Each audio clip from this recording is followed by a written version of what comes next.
tumahimik ako eh. Tumahimik ako pagkatapos ng midterm elections. Kasi wala, talo si Marcos sa Davao eh. Kailangan ko magpahinga kasi 2 taon kaming binanatan doon sa Davao. Yung ginawa ni Bangag, yung alam nyo na yung ayuda, yun naman yung paraan nila. That was a form of indirect vote buying prior to the campaign period. Yun talaga yun. Yung ginamit niya, so sinabi ko naman sa mga taga Davao, tanggapin nyo lang. Total, buwis nyo man yan. Yung nagsikap dyan, para may pera yung gobyerno, pera nyo rin yung kinukuha nyo. Hindi yan galing sa kanya. Pero yung mga taga Davao matatalino na, they are intelligent voters. Akala kasi yung claim ng mga kalaban na kami mga Duterte daw, mga authoritarian, yun, mamatay tao, kaya takot lahat. 2 million, matatakot namin yun. Di bukas patay na kami kung takutin namin yung 2 million na yan. It is a very highly democratic city, actually.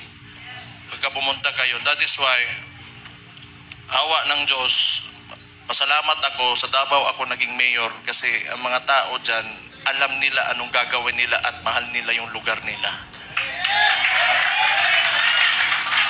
Kaya kahit pinahihirapan kami, okay lang man, politika.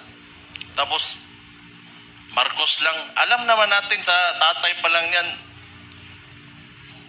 Kawatan!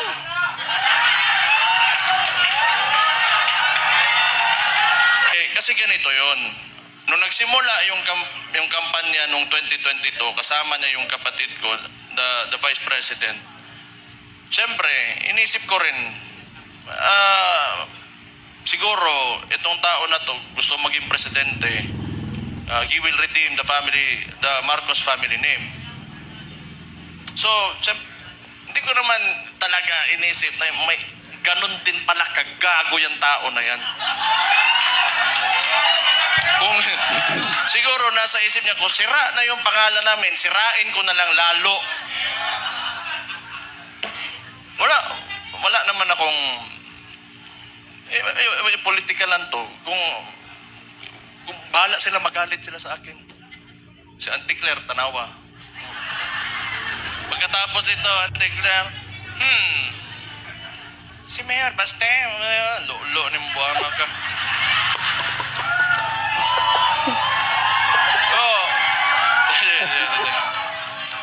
Before the midterm elections, kami doon sa Davao, lagi kami nagmo-mobilize kasi nung sinimulan nila yung People's Initiative, papipirmahan nila yung mga papel. Siguro, I do not know, pero definitely sa ugali ng mga nangyan, wag na natin yung buong administrasyon niya. Kasi sana naman yung nasa taas ng chain of command, yung presidente. Definitely, ang suspicion namin, it was for term extension. At that early, 1 year or 2 years pa lang, hindi pa nagdadalawang taon yung termino niya, may pa-people's initiative. Parang plebiscite yan noon na nag-gather lang ng mga tao, pinataas yung kamay, o sige, maging diktador na tayo, maging authoritarian regime tayo for 27 years. So that was the attempt of this guy, Bangag nga na dias Malacanang karon. Kita niyo yung nasa UN siya, ng sipon. May ChatGPT na ngayon. Hindi ko naman sinasabi kasi makukulong ako, tapos kakasuhan ako. Pero tingnan na lang, what are the causes of cocaine? Tingnan yung ChatGPT. How it will affect your nasal cavity. May cellphone na kayo lahat. Swindler. He is a swindler. Yung ginawa sa atin, kaya nga naniniwala tayo, kasi akala natin itutuloy niya. Ganito lang naman tayo, kaya nandito tayo lahat ngayon. Kayo. Marami tayong parallel groups. Nilapitan ako ni Sir Mike Defensor, pati ni Speaker Bebot.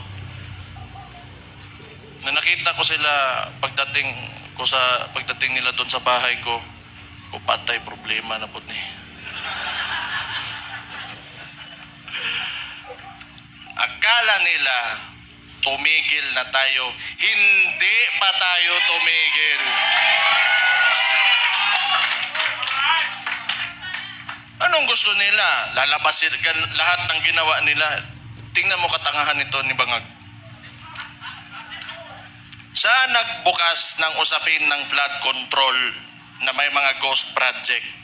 Kaya ako tumahimik talaga.